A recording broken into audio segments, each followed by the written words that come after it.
ఏరా పెళ్ళెప్పుడు చేసుకుంటావు? నాకు ఆడపడుచు లాంఛనాలు ఎప్పుడు ఇస్తావురా? నాకు ఇంట్రెస్ట్ లేదా ఏంటి? I wish. యాత్తమ్మా ఎన్ని రోజులు దాచుకుంటా, సంబంధాలు చూడవా? ఏం చేయమంటావు బాబు? ఊరు వాడ చుట్టాలు పక్కాళ్ళు తెలిసినోళ్ళు తెలియనోళ్ళు అందరికీ చెప్తున్నాం బాబు. ఒక్క సంబంధం కుదిరితే ఒట్టు. వాడికేమో లవ్ మ్యారేజ్ ఇష్టం లేదు, పెళ్లి సంబంధాలా కుదిరి చావడం లేదు. ఏం చేయమంటావయ్యా? చాలా చాలా సింపుల్. మనం ఇంట్లో గ్రాసరీస్ ఆర్డర్ చేసుకున్నట్టు, అలాగే ఫుడ్ ఆర్డర్ చేసుకున్నట్టు ఆన్లైన్ లో అన్ని చక్కగా ఉన్నాయి మ్యాట్రిమోనీ సైట్స్. అందులో చూసుకుంటే సరిపోతుంది. ఆన్లైన్ లో పెళ్లి కూతుళ్ళ? సింపుల్ ఇంతే. ఎవరు వాళ్ళు? పెళ్లి కూతుర్లు ఆన్లైన్ లో. షూర్. అరే మామయ్య, నా చెల్లి పెళ్లి సాక్ష్యం. ఏరా, తనేదో చెప్తున్నాడుగా. నాకైతే ఇంట్రెస్ట్ లేదు. వాడికి ఇంట్రెస్ట్ లేకపోతే నేనున్నానుగా, నేను చేసేస్తా. చేయండి. డీటెయిల్స్ అప్లోడ్ చేస్తే అయిపోయింది. ఇదిగో మెసేజ్ వస్తే చూసుకోరా. చంపేస్తున్నారా బాబు.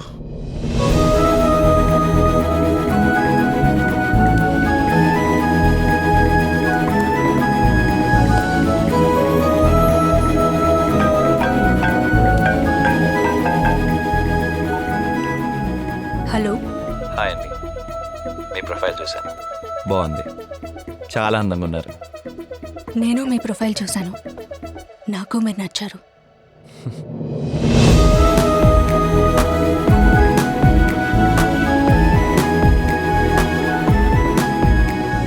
నాకు అమ్మ లేదు.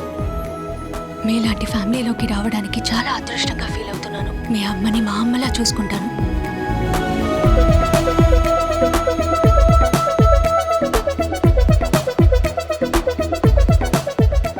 Hi. Hi. Advance happy birthday. Thank you. Actually మీ బర్త్డేకి మీకోసం ఒక గిఫ్ట్ పంపిస్తున్నాను. హే, నో నీడ్, నాకు ఇలాంటివన్నీ నచ్చవు. నా గిఫ్ట్ మన ప్రేమకి గుర్తుగా. అండ్ వెరీ ఇంపార్టెంట్ ఇవన్నీ. మన పెళ్లికి ముందు ఇలాంటివన్నీ షేర్ చేసుకోవడం.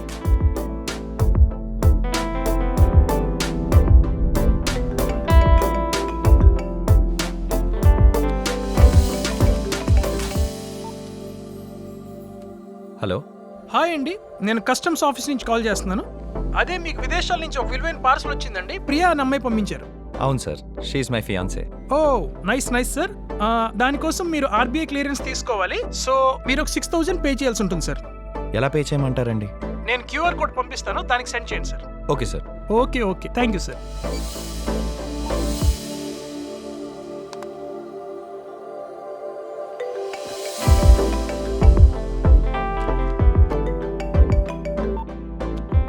హలో సార్ చెప్పడం మర్చిపోయా, మీరు ఎక్స్ట్రా 900 రూపీస్ జిఎస్టీ కూడా పే చేయాల్సి ఉంటుంది sir. Okay okay okay, thank you sir.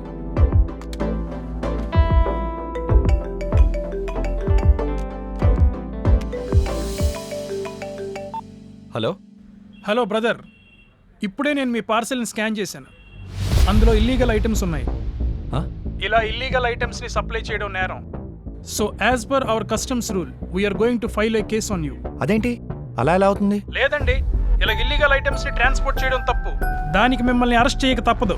Please sir, వదిలేయండి. హలో బ్రదర్, ఇలాగ మీరు ఇల్లీగల్ ట్రాన్స్పోర్ట్ చేసినందుకు ఎక్స్ట్రా 2 lakhs పే చేయాల్సి ఉంటుంది. ఈ ఎక్స్ట్రా మనీ మీరు పే చేస్తే ఇందులో నుంచి బయటపడొచ్చు. అదే మీకున్న ఫైనల్ ఆప్షన్.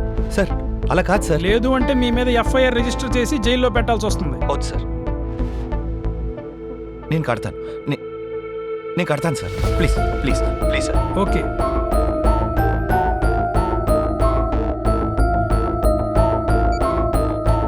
ఏంటి లాయర్ గారు, ఏంటండి మోసాలా?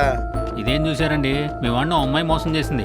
మొన్నొకండి అబ్బాయి అమ్మాయిలా మాట్లాడి మోసం చేసి 10 లక్షలు దొబ్బేశాడు. ఓడి అమ్మ, ఏం టెక్నాలజీలు అండి. ఒరే, మన కేసే బెటర్ అనుకుంటా. పదని కేసెట్టేద్దాం. పదండి. మ్యాట్రిమోనియల్ వెబ్సైట్స్లో ఫేక్ ప్రొఫైల్స్ని నమ్మి వాళ్ళు ఫారిన్ కంట్రీస్లో జాబ్స్ చేస్తున్నారని వాళ్ళకి గిఫ్ట్స్ పంపించటం, ఆ గిఫ్ట్స్ కోసం కస్టమ్స్ క్లియరెన్స్, ఆర్బీఐ క్లియరెన్స్, ఇలాంటి వేరియస్ రీజన్స్ వల్ల మీ డబ్బులు వాళ్ళకి పంపించి మోసపోవద్దు.